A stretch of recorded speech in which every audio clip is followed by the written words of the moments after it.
Dinadalaw namin ngayon ang aming father, si Father Maning. Kahit maulan, nandito pa rin kami. Kakatapos lang namin mag-grocery. Nag-alay ng kandila. Bulaklak fresh from Mother Course Garden. Favorite color namin niyan, ang purple. So nandito kami ngayon sa Providence at marami pa rin hindi nakakadalaw. Yan hindi nga, nangyari talaga yun. Hindi mo nakakatandaan. Naliliit pa sila. 5 years old.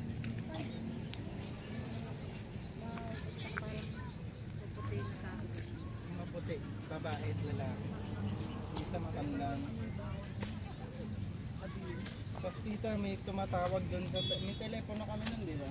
Telepono kami nun, may tumatawag lagi. Pero pagkada sagot mo, boses mo naman. Wala naman. Mag-i-echo lang yung boses. Sonia at Susan, anong message ninyo sa inyong father dear? Rest in peace tayo. Yan, very good. Rest in peace, Father, with Mother Mary. Bakit ka sa kaya sa kaharian ng Panginoon? Lagi kong pinagdadasal yan. Lagi, pag nasa simbahan ako, pinagdadasal ko lagi ang kanyang kaluluwa na magkaroon na ng peace.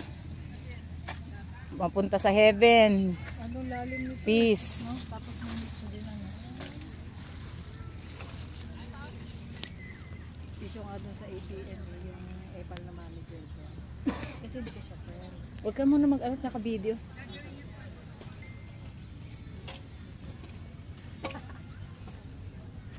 Ayun, tama, nilipat natin yung laro. Kasi nga,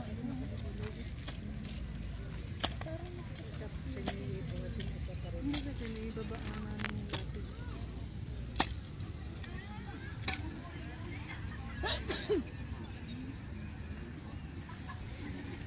Ang malagyan ko.